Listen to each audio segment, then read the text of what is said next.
Are carbon road bike wheels safe? And do we really need to ban hookless wheels, or are we getting a little ahead of ourselves here?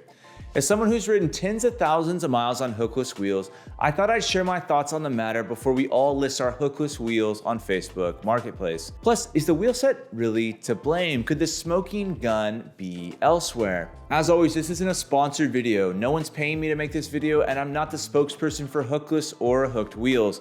I just have what I'd consider real world experience on the matter. I've ridden a lot of hooked and hookless wheels, the Enve 4.5s, the 2.3s, and the brand that's most recently been in the spotlight, Zipp. I've ridden both the 303s and the 303s. The most recent events with Thomas Against Wheel and all of the media frenzy behind it has made me question the safety of my wheel sets.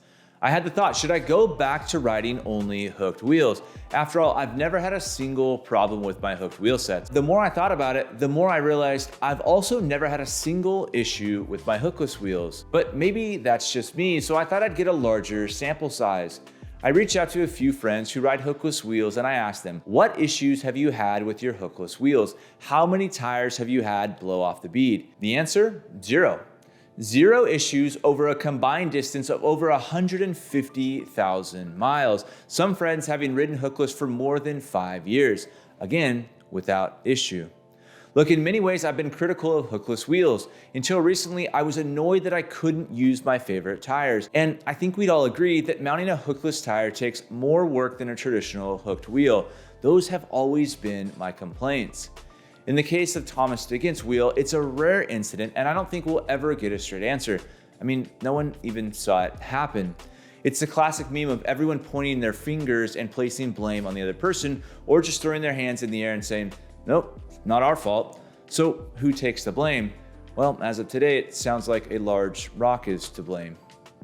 But back to planet Earth, for us normal folks who don't have team mechanics and who are likely selecting and installing our own tires, here's my personal plan.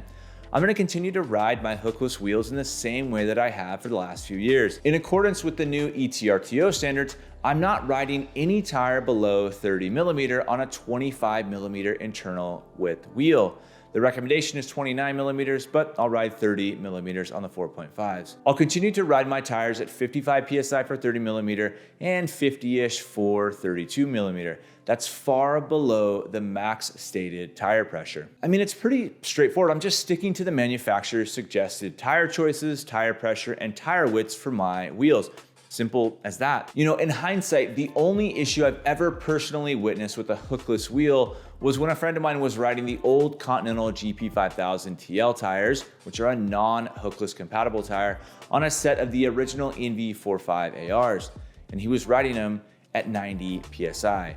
Wrong tire pressure. So in this case, where is the smoking gun? In the case of Thomas Against Wheel, I think it's a combination of the tire not being properly seated, outside heat, and those inserts. And look, modern tubeless tires, if you're properly swapping out the sealant, they should go for a long time. I really don't think that you need to run those inserts. Anyways, this is the video that I had planned for this week, and it's kind of rare for me to jump into these hot topics, but I felt like as a fellow consumer, I wanted to share how I plan to move forward despite all of the noise in our social media feeds.